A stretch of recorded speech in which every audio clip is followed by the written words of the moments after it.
maxkamadda gobolka Sanaag ayaa maanta si rasmi ah u ansixisay 9 xubnood ee dhawaan loo doortay golaha deegaanka degmada Garadaga oo ay hore natiijo hordhac ugu shaaciyeen maamulka komishanka ee degmadaasi Garadaga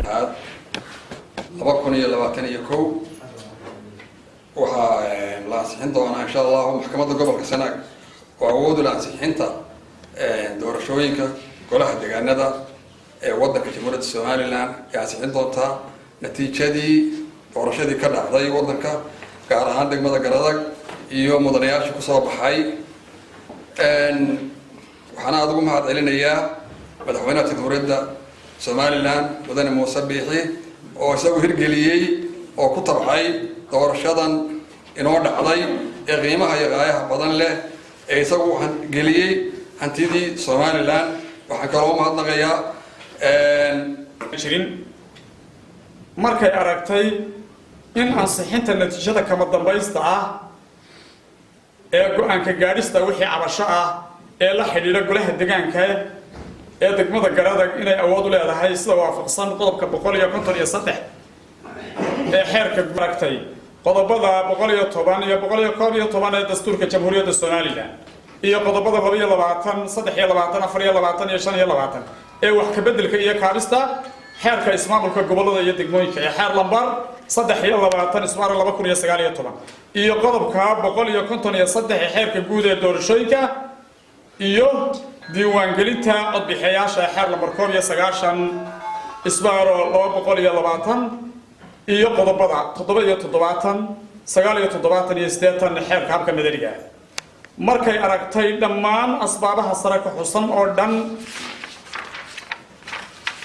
waxay soo saartay go'aanka soo socda Jamhuuriyadda Soomaaliland magaca ummadda Soomaaliland maxkamadda gobolka Sanaag go'aanka maxkamadda gobolka Sanaag waxay ansixisay maanta ay taariikhdu tahay 13 bishii 6 2021 go'aanka natiijada hordhaca ee doorashada golaha deegaanka ee degmada Garadag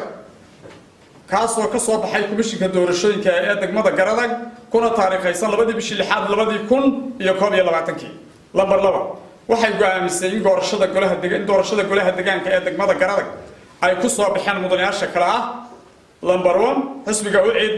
Mustafa Saleeman Ali Xuseen lambar 2 waxa weeyaan Axmed Cabdi Saleeman xisbiga kulmiye Faarax Xadan Ciise Maxamed Cilmi Maxamuud Cadaab Faarax Ducaale Bunkaal Sahal Maxamed Ismaaciil xisbiga wadani Abdullaahi Saleeman Boobe Ismaan Abdullaahi Warsame Faarax آدم حاج أحمد إسماعيل آدم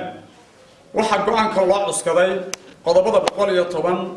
هي بقولي كوبي طبعا دستور كجمهورية الصوماليلاند هي قضبضة لبيا لبعتان يستحيل لبعتان يا أفريا لبعتان wax ka bedelka iyo kaabista xeerka maamulka gobolada iyo degmooyinka xeer lambar 3 ismaar 2019 iyo qodobka 153 ee xeerka guud ee doorashooyinka iyo diiwaangelinta codbixiyayaasha xeer lambar 19 ismaar 2020